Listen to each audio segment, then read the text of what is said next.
It's time for Chai and Chat. Chai and Chat.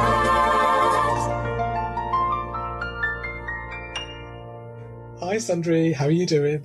Oh, hi Ranjit. I'm fine, thank you. You're looking fine. Thank you. So are you. Looking really Thank you. well. As you can see, I've washed my hair and it's not been straightened, so I've got lots of curls, a little bit untidy. What do you think? Nice? Look at you with lots of curls and me with my hair that's disappearing. I need to go to Turkey, I think, to get some hair. But your hair is lovely. So That's very kind of you. We had this discussion last time, didn't we? we're so into our looks, even though we're not on a video podcast. Not yet, but it will happen not soon. yet. We're just Right. we're still in the experimental stages. So We are. So what are we talking about this week? Well, I was just reflecting on, the last 6 episodes, what we've done, and we talked a lot about journeys through our childhood, teenagehood, went on around that. And then I suddenly thought about parents, and then I thought about, you know how my mind works. We've discussed this before. It kind of jumps around. Then I thought of my father, and because we talk a lot about poetry, we always have a poem at the beginning. And I recall my father having a poetry book in our small little library at home. And I don't know whether it's a book that he read when he was studying GCSE English literature, or he enjoyed poetry, because it was a book that was always in the cupboard, and it was a poetry book by W.B. Yeats. And since then, I have read a few of Yeats's poems, and this one is just quite a beautiful poem. It's quite a reflective poem. Yeats is an very famous Irish poet who wrote a lot in the late 1800s and into the early 1900s as well. So this is a poem called The Wild Swans at Coole. I thought we'd read it. I would read it, and then we could just have a little chat about this. And then later on, I thought I would read a more fun, as I would call it, or in our family we'd call it, a laughy poem, and talk about that as well. How do you think that sounds? I think that sounds great. Okay. The Wild Swans at Coole. The trees are in their autumn beauty. The woodland paths are dry. Under the October twilight, the water mirrors a still sky. Upon the brimming water, among the stones, are 59 swans. The 19th autumn has come upon me since I made my count. I saw, before I had well finished, all sudden mount and scatter, wheeling in great broken rings upon their clamorous wings. I have now looked upon those brilliant creatures, and now my heart is sore. All's changed since I, hearing at twilight, the first time on this shore, the bell beat of their wings above my head, trod with lighter tread, unwearied still, lover by lover, they paddle in the cold. Companionable streams or climb the air, their hearts have not grown old. Passion or conquest, wander where they will, attend upon them still. But now they drift on the still water, mysterious, beautiful. Among what rushes will they build? By what lake's edge or pool? Delight men's eyes when I awake some day to find they have flown away. I just think it's a poem or a meditation on perhaps on aging and the irresistible passage of time. You've just heard it for the first time. It's a long poem.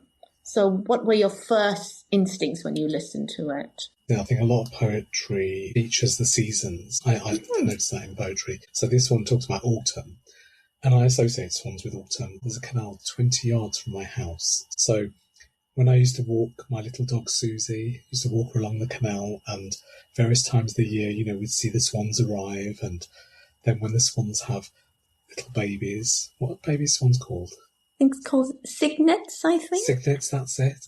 Yes. And so when they'd arrive, it was a no-go zone. So I have this view of swans, which is they are mysterious and beautiful, which is what's mentioned in the poem, and they do just drift.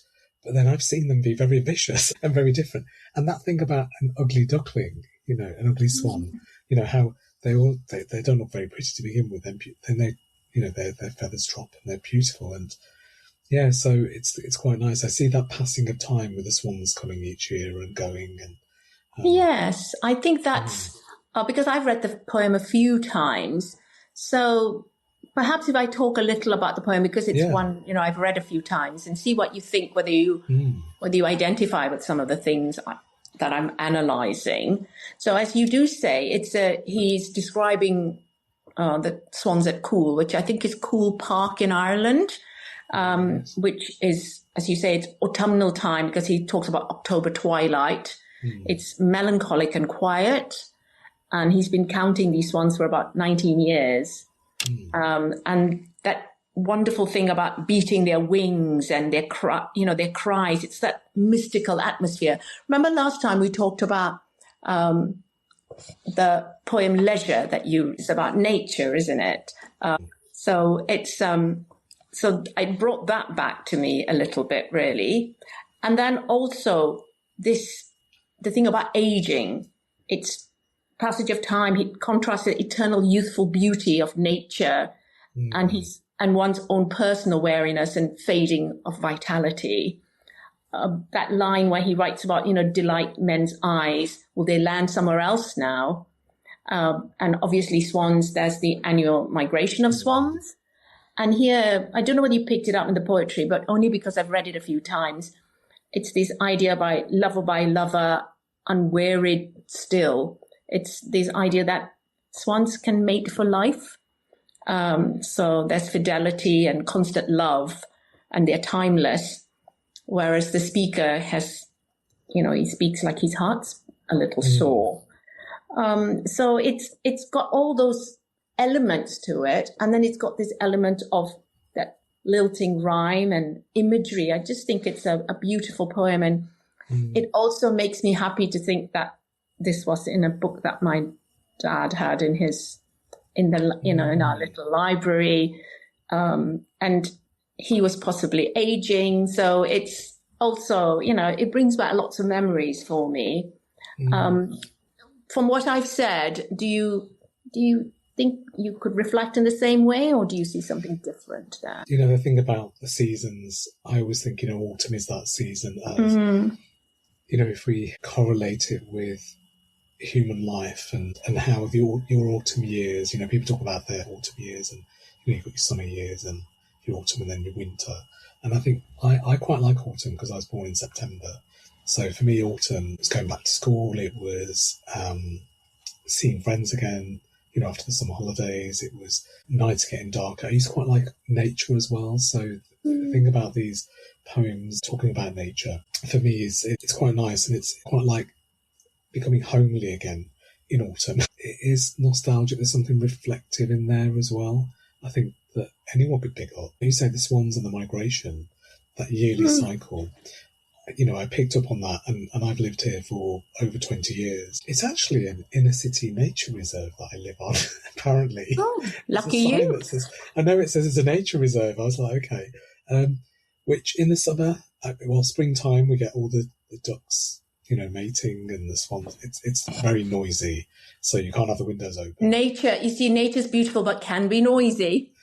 That's the thing. And also, can't hear yourself sometimes. Yeah, and all the ducks come walking round and sit on the front of your drive, and you can't get rid of them. That idea of that melancholy and that October time, only because I've read around it a little bit. I mean, Yeats wrote this poem during an intense personal and political time. I think this poem was written in 1916. So obviously, it was the midst of World War One. And also, it was around the time of the Irish War of Independence. And I think he was quite a political poet. So I think there was, personal, tumultuous life. And perhaps he had some unrequited love as well when he wrote it. And maybe he saw Coole Park, that I think Coole Park was part of the estate of some very wealthy woman that he knew. I think it was an escape, and he saw the swans as beautiful and permanent in this ever-changing, tumultuous time, really. So as you say, the sort of migratory pattern, and the swans keep coming back, but he doesn't know that they're the same swans that keep coming back, but they all look just beautiful and timeless, don't they, in that sense? You know, you said that this was in a book of poetry that your dad had. Yes. Was it an anthology? Was it a collection, or was it a book by Yeats? Was it? It was just a book by W.B. Yeats. So I wonder whether he had to study Yeats for English literature when he was doing I don't know what it would have been called then in Daddy's years. It wouldn't have been called O-levels or GCSEs. It would have been called something else. I wouldn't have known. But when I opened the book, it's got his signature in it and little bits of notes that he's written. So in my very romantic self, I sort of think, oh, Daddy would have loved this poem and and it means something to read it as well. So you've got his notes in the poetry. That's lovely. Yes, yes. The idea of swans, really, and in the sense that there's a lot written about swans. Yeats himself wrote another poem about Leda and the Swan. I don't know whether you know the myth of Leda and the Swan. I think it's a Greek myth where Zeus turns himself into a swan, and then he has a sexual encounter with Leda. Leda is the queen of Sparta. So whether it's consensual or non-consensual, or it's an assault, anyway, it results in the birth of some eggs. And one of the eggs bears Helen of Troy, who is obviously sparks of the Trojan War. So that's very interesting. So there's Leda and the Swan there. A friend of mine, see, I'm going off on a tangent. She's a sculptor. So she's done a sculpture of the Revenge of Leda, where the sculpture is of her actually killing the swan because he obviously has assaulted her. So we're going down a little bit of a dark path, but it's still an analysis of Leda and the Swan. And there was a very famous painting by Michelangelo as well, Leda and the Swan. Talking about the other things that relate to swans, there's just one thing I wanted to go back to in that poem. And there's a line in there where he talks about 9 and 50 swans. So I just had a little look on Google. Other search engines are available. And you know me in numbers. Remember last week we were talking about 1911, and I had this coin that had 1911. Oh, yes. Next to the poem by Henry Davis, Leisure. But I've just Googled this 9 and 50 swans, and it refers to 59 swans, and the reason why is it's the odd one out, because swans traditionally mate for life, which I didn't realise. So and this is really sad, because 59 swans means that there are exactly 29 pairs, leaving one swan single and alone. So do you think he identifies with the lone swan, though? Because we talked about their mating for life, and perhaps that's another clever little bit of reflection in that poem that I didn't pick up, but you have. Yes. So it's a melancholic poem, isn't it? Yeah. I think it's really nice that people put those layers within poetry, and then when you pick it out, and this is why people can read poems over and over again and get different things out of them, I guess. The other thing about swans is when I first read that poem, before Leda and the Swans came to mind, was Swan Lake. I don't think I've seen the original by Tchaikovsky, the original characterization of Swan Lake.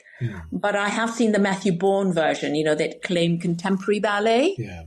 I saw it. Matthew Bourne's. Yeah. I absolutely was mesmerized. That idea of this powerful, sort of menacing male ensemble. I mean, they do some funny little bits where they do their little bits of dancing in their tutus, but their majesty on stage was absolutely captivating. And the dancer who plays the stranger, the large swan, as I call him, the daddy swan, was magnificent in it. And the idea of this emotional and repressed prince, he's waiting to be saved. I just thought the whole thing was wonderful. What did you make of the ballet? I loved it. I mean, I've also seen Swan Lake in St. Petersburg, and I've seen it in Moscow. So do you remember I did a... This was the traditional ballet, was it? So Yes. I've seen the Bolshoi and the Mariinsky. And it's one of those performances where I think at first, if you don't know the story, you're looking at it and you're trying to understand it, but you can get the meaning of things. It's very, there's those parts that are very sad and very moving as well. But you said about Matthew Bourne's Swan Lake, because I quite like that. Yeah. There are the funny bits as well. So there's like Ballet Trocadero de Monte Carlo. Have you heard of this? No. So this is a group of male dancers. So they're male ballet dancers, and they do it as a comedy at the same time. So they do Swan Lake as well. They do an excerpt of Swan Lake in the show, and that's quite funny as well. So they do things like purposefully getting the moves wrong, or somebody missing their move, but yeah, I think it really makes it accessible for people as well who think ballet is a bit highbrow and not for them. Well, two things that come out of there. A, I'm very impressed that you've seen the Bolshoi. Super impressed with that. Secondly, you've just reminded me about the Matthew Bourne production. I love the fact that they're at a disco and they're doing the dancing. There's one of the episode, one of the pieces. They're doing sort of modern dancing. They're in a club. So those are the two things that came to mind. So disco comes to mind, and being impressed with you comes to mind. Well, next time the ballet comes to town, to Wolverhampton, we'll have to go. So they often have it at the Grand Theatre. But yeah, Tell me about the second poem. Oh, the second one I picked up because I sort of asked you what sort of poetry you liked, and it seems like you quite like fun poems. And you mentioned Pam Ayres, and she's a fun lady, isn't she? She is. She's of current times. Yes. Yeah, current times, 1980s, I'd say.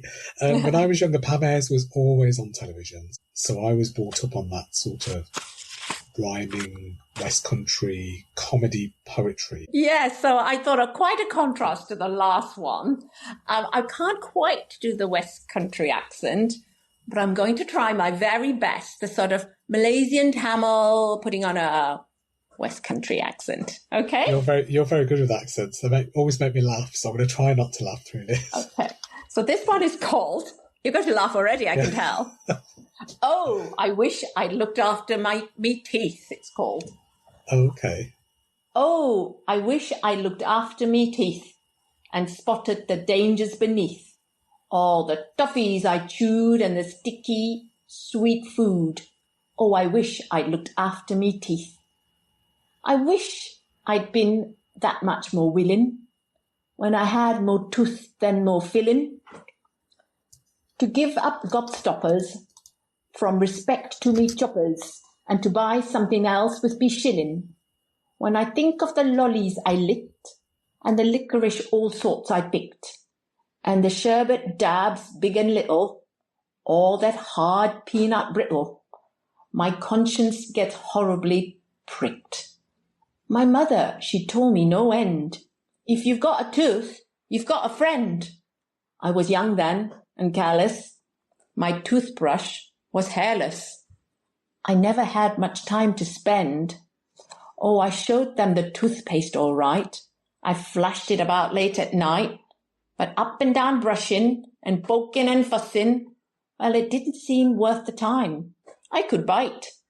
If I know I was paving the way to cavities, caps and decay, to the murder of fillings, injections and drillings, I'd have thrown all me sherbet away. So I lie in the old dentist's chair, and I gaze up his nose in despair, and his drill, it do whine in those molars of mine. To amalgam, he'll say, for in there. Oh, how I laughed at my mother's false teeth, as they foamed in the waters beneath. But now comes the reckoning. It's me they are beckoning. Oh, I wish I'd looked after me teeth. There we go. Your accent was perfect. It was spot on. No, I thought I was in the West Country. My accent traversed many different accents. As long as it didn't sound Malaysian Tamil at the beginning, and then my attempt at West Country at the end. Wait till you listen back to it as well. Isn't that interesting? A bit like the first poem, for me, this one, there's that development, isn't there, about looking back and that melancholy reflection. And it's fun. I talk about this a lot now that I'm in my 50s. I start telling young people now, oh, you need to do this, you need to do that. And I had the same things told to me when I was younger, but didn't listen. And it's that thing of, Pam Ayres has succinctly put it, I wish I'd looked after my teeth, but anything else, wish I'd looked after other parts of our health and well-being. Teeth, for me, are, yes, something we can talk a lot. And they're white, just like swans. But you can have a black swan as well. Yes, you could have a black swan too. One of the things that it's brought to me, well, first of all, in comparison to the first poem, it's also about aging, I suppose. So it's got that in common. But I think that's where everything ends for me. But I love the fact that it's about teeth. I like the rhythm in it. And I've listened to her reading it, and she's hilarious. She is. She gets all the intonations correct when she reads it, obviously because it's her poem. But the idea of the dentist and me, well, that goes a long way. I grew up in Malaysia. I don't think we had any fluoridated water in there. Right. There was no fluoridation, coupled with genetics. So I've got horrid teeth, and I can't remember brushing teeth when we were little. I know it sounds... You look like you've got nice teeth. Although the teeth are just very grainy. See, there's a little... It's all me. I look great on the outside, crumbling on the inside. Well, I'm the same, because my teeth, people go, oh, you've got lovely teeth. And I'm like, every time I go to the dentist, and like you say, it's genetics, because one of the things with South Asian or Asian people in general is bone loss. So gum disease is quite common. So I've started to notice now I'm having to use interdental brushes. I'm having to spend a lot more time just to keep my teeth looking the way they are. Luckily, I've still got all my teeth. I've only got a few fillings, but yeah. Well, you're very lucky, Ranjit, because I have a lot of fillings, but not in the front. So they look perfect in the front.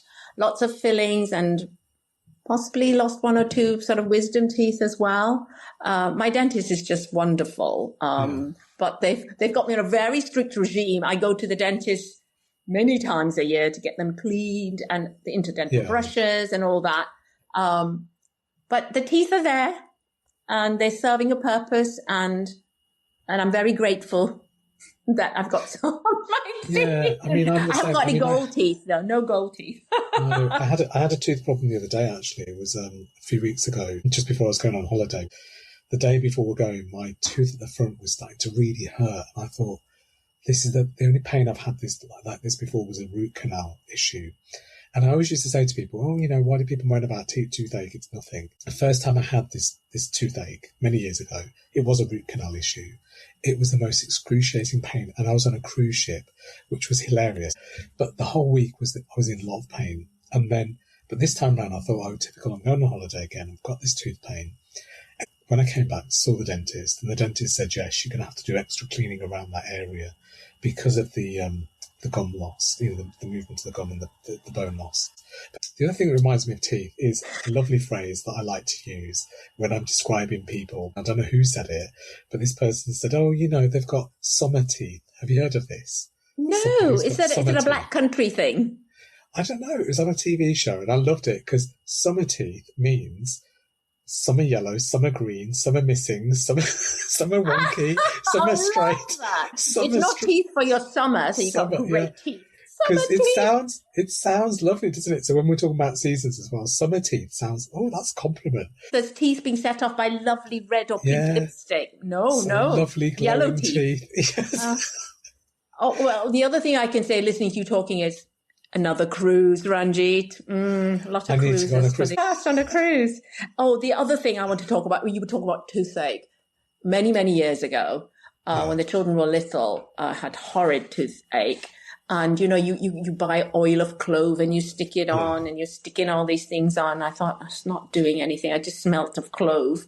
So I got some very strong painkillers and I took them. And I hadn't taken strong painkillers. I don't normally take strong painkillers.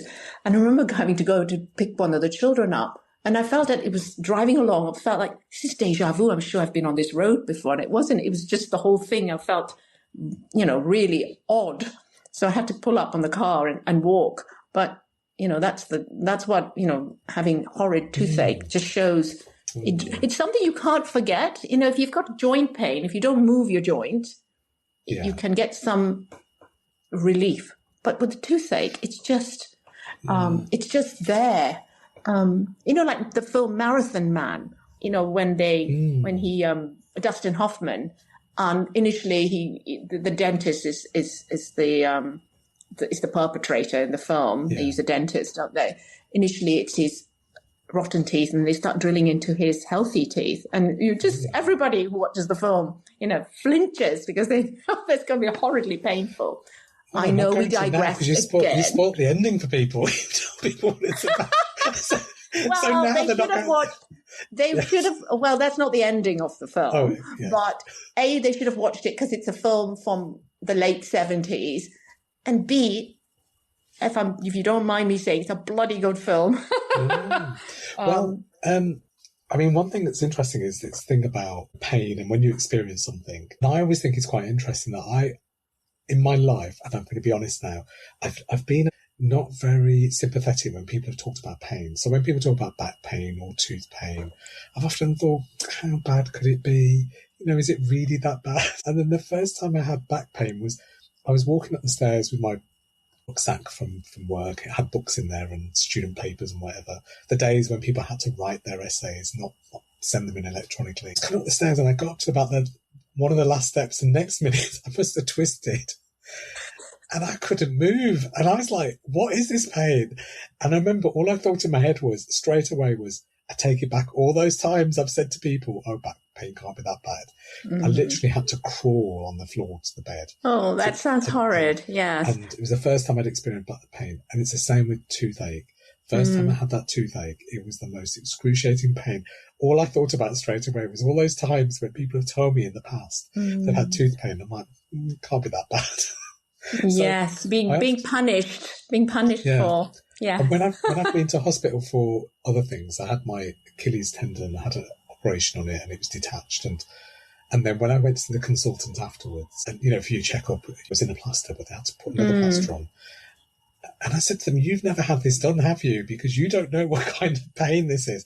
I said, you need to live in a plaster for a week to see what it's like. It was 6 weeks of living in this plaster. But I think that's the thing, isn't it? Sometimes that we don't know until we experience it. And going back to, Pamela's poem about, I wish I'd looked after my teeth. You don't know until you've gone through something. You don't know. No. When you're younger in life, people do those sort of things, and only later. Yes, live a little bit dangerously, because that's the whole idea of being youthful. You feel youthful forever. You see aging as something that's never going to catch up with you. Yeah. And those things aren't going to hit you at the time. They're not going to affect you. No. And it's later on that you realise that, the effect of daily smoking or eating sweets or not brushing your teeth or not looking after your health and well-being. Oh, look, we're talking about health and well-being issues. Everything comes back to public health. Oral hygiene is very important. And, of course, when you're young, when you're tired, you just want to fall asleep, don't you? The idea of brushing your teeth, it's such a chore. Yeah. And all those little things, like right now for us girls, taking your makeup off every night, you need to take it off. Again, it's a chore. You just make yourself do it. But it's kind of stops you living spontaneously, though. That's probably what the youth in you is telling you. Just be spontaneous. Age is never going to catch up with you. That's for old people. Yeah. And as we are looking at them going, it's going to catch up. Yes. Yeah. Well, we're not that old. Don't forget, people can't see us. No, of course not, Ranjit. That applies to other people, obviously. Yeah. True. Anyway, we're almost up, and we've had two really sort of opposite ends of the discussion today. One starting off quite sort of melancholic, and I did wonder where it was going to go. I did anticipate the seriousness of the nature of that poem, which it is, and that's why we had the lovely Ayres, which I thought you would love and bring us back to our jovial selves. Yes. Brilliant. Cool. So I suppose the take home from this is brush your teeth, use your interdental brushes, listen to your dentist. Yes. and count the number of swans you see on a lake. And Yes. if there's 59, feel very sad. Yes. Count the swans, because they're magnificent as well. Yes. And nature. And enjoy that. Yeah. Okay. Lovely. Anyway, Catch see up you next again. week. Yeah. Take Okay. care. Bye, Ranjit. Bye. Shy and chat.